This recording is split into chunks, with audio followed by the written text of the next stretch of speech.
I'm here with another book review. This is actually a book that I read back, I think, in January, and that I absolutely loved and have been waiting for the paperback or the hardcover so I can get it, because it is definitely in my top 10 for this year.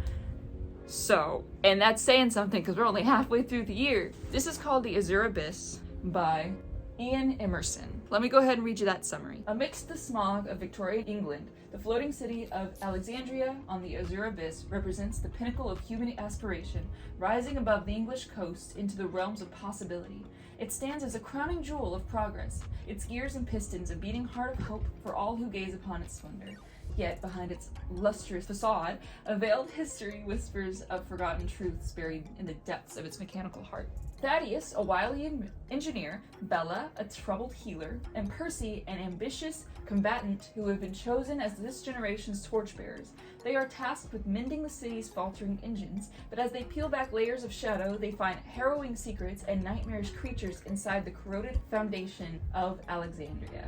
Confronted by a legacy of silence and subjugation, the Torchbearers stand at a crossroads, torn between allegiance to a city steeped in tradition and the unyielding pool of truth and justice. They must tread carefully both above and below. The Azure Abyss, Secrets of Alexandria, is a gripping tale of adventure, betrayal, and the courage to confront the truth. As the Torchbearers unravel the city's secrets, they will be forced to question everything they thought they knew about their home, their leaders, and themselves. Will they choose duty over truth, or will they risk everything to expose the lies that keep Alexandria in the sky? The destiny of Alexandria teeters on the brink of their decision, and with it, the fate of all its people.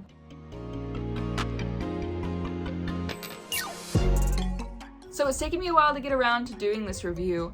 I have had other ones to review, as you've seen, but this is a glorious... Okay. I think about this book often. So often that I go back to Ian Emmerson's website to see if there's a link for the paperback often.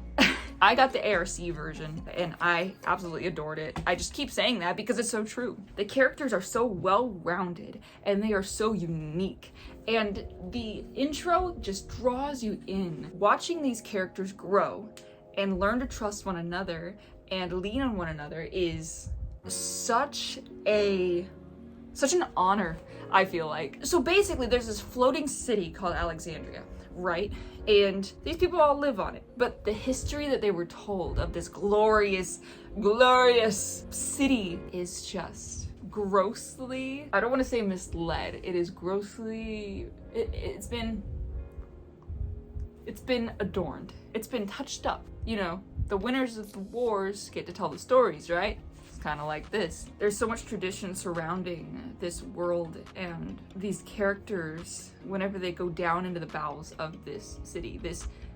It feels so cyberpunk, but it's not. I don't know, not cyberpunk, steampunk, but I don't think it is. It's just, I can't describe it. It's like artificers in D&D, like that's what it feels like. Whenever they go into these depths, into these bowels, it is a journey that they could die. Like they might not come back kind of thing. The last torchbearers that went, I believe one of them came back and I think he was institutionalized.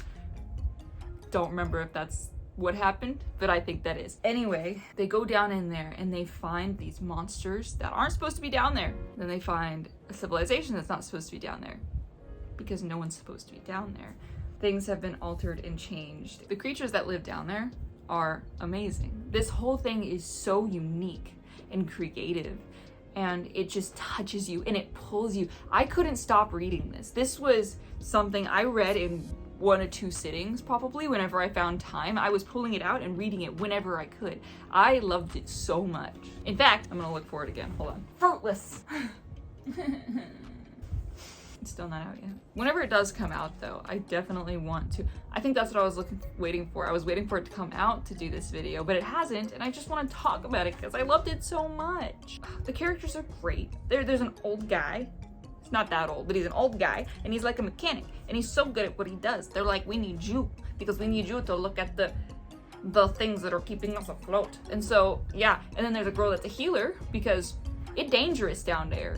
And then there's the fighter, because it's dangerous down there. He's there to protect those two. She's there to protect, not to protect, but to heal. And then the guy's there to fix Oh, it's so good. Whenever it comes out, I will definitely have an announcement and I will put it out. But I loved this book so much. So much. I know I keep saying it. Yeah, that's basically it. It's really, really good. Whenever it comes out, please go check it out. I have Ian Emerson's website down below, so check it periodically to see when this book comes out. I cannot stop talking about this book, but it is so good. And I'm gonna wrap up the video here because that's all I'm gonna say, because I love it so much. It is so good. Oh my gosh, it's one of my favorites. Thanks for watching. I hope you enjoyed. Link to his website is in the description below, along with the description, and I will see you in the next one. Bye.